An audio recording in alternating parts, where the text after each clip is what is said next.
लोगों को बुलाया है एक ज़रूरी बात पर। वो ये है कि एक लंबे अरसे के बाद सन 1931 में जाति आधारित गणना हुई थी और अभी रिसेंटली बिहार सरकार ने पहली बार जाति आधारित गणना की है और इस मौके से कई चौंकाने वाली खबरें हमारे सामने में आई हैं। ओबीसी और एससी एसटी की जो आबादी है वो निरंतर बढ़ी है, चाहे तो पहले इसको घटाकर दर्शाई गई या फिर अभी सही तस्वीर उसके सामने में आई है। अब ईबीसी और बीसी को मिलाकर तकरीबन 63% आबादी बिहार में बीसी के लोगों की हो गई है और उसी तरह वृद्धि हुई है एससी और एसटी के कोटे आबादी में भी। तो मामला साफ हो गया है कि बिहार में पिछड़ों का, दलितों के विकास न होने की वजह उनको उनका रिजर्वेशन नहीं दिया जाना है। तो अब तक तो 27 से लेकर 33% तक रिजर्वेशन पहुंचा है। एमआईएम का साफ मुतालबा ये है कि अब जबकि आंकड़े साइंटिफिक तौर पर हमारे सामने में आ गए हैं, इसलिए अब ओबीसी का कोटा बढ़ाकर 50% कर दिया जाए। और साथ ही पिछले दिनों से अनुभव रहा है कि ओबीसी कोटे में जो नोटिफाइड मुस्लिम ओबीसी रहे हैं उनको उनका वाजिब हिस्सा नहीं दिया गया। इसलिए इस 50% में मुस्लिम माइनॉरिटी ओबीसी का जो हिस्सा होता है वो उसका अलग से कोटा निर्धारित कर दिया जाए ताकि उसकी हकमारी नहीं हो। यही रंगनाथ मिश्रा कमीशन की सिफारिश भी है और दक्षिण के राज्य केरल, तमिलनाडु और कर्नाटक में इसी फॉर्मूले पर काम किया जा रहा है, जिससे समुदाय की हकमारी होने से बची है।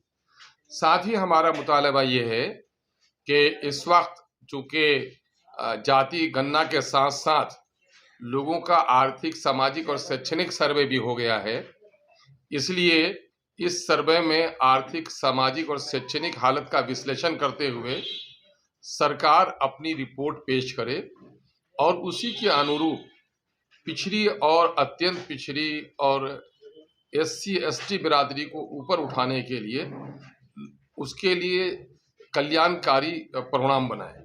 औकाती है कि आबादी को बढ़ाकर पेश किया गया है, ये गलत है। दरअसल एससी एसटी हो या ओबीसी हो, इनकी आबादी बढ़ने का मूल कारण ये है कि ये गरीब हैं और निरक्षर हैं। इनकी आबादी, इनकी निरक्षरता और इनकी गरीबी की वजह से बढ़ी है। सारे आंकड़े ये कहते हैं कि जो आबादी निरक्षर होगी और गरीब होगी उनकी आबादी बढ़ेगी, इसलिए इनका जो वाजिब हिस्सा इन 75-76 सालों से नहीं दिया गया है वो दिया जाए। एक त्रुटि की तौर पर तरफ भी हम इशारा करना चाहेंगे और यही बातें मैंने सर्वदलीय बैठक माननीय मुख्यमंत्री के समक्ष भी रखा कि माइनॉरिटी ओबीसी की बड़ी हकमारी होती है, उसका कोटा तय कर दीजिए।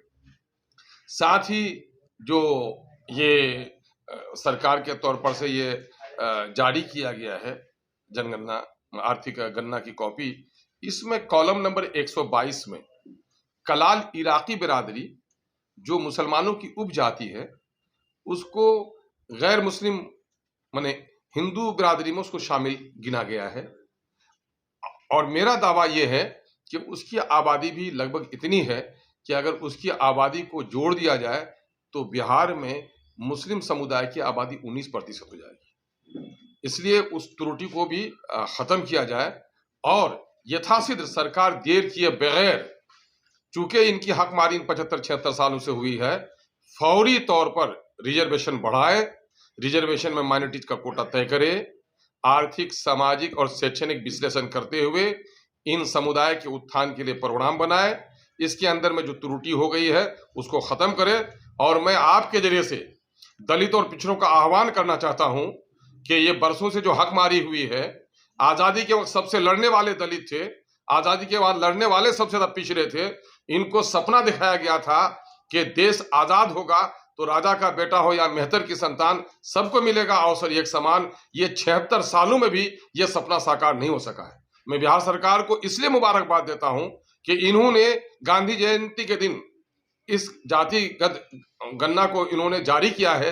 शायद गांधी के आत्मा को थोड़ी सी शांति मिले कि जो सपना दिखाया था उसकी तरफ कदम बढ़ाया गया है। लेकिन मेरा सीधा यह भी कहना है कि रंगनाथ मिश्रा कमीशन, सच्चर कमेटी की रिपोर्ट का हश्र हमने देखा है। बिहार सरकार अगर ईमानदार है, आम जनों की राशि से सर्वे हुआ है, बिहार सरकार अगर ईमानदार है तो सिर्फ सर्वे के आंकड़े ही पर संतुष्टि न करे। मैं तो समझूंगा कि अगर सर्वे जारी करके ये कर रही है तो ये राजनीतिक खिलवाड़ होगा। इस पर फौरन एक्शन लिया जाए, इस पर फौरी तौर पर एक्शन टेकन काम हो और फौरी तौर पर पॉलिसी बनाई जाए और उसको नाफिज किया जाए। अगर ऐसा नहीं होगा तो मैं समझता हूं पिछड़ों को और दलितों को आंदोलन के लिए तैयार रहना चाहिए।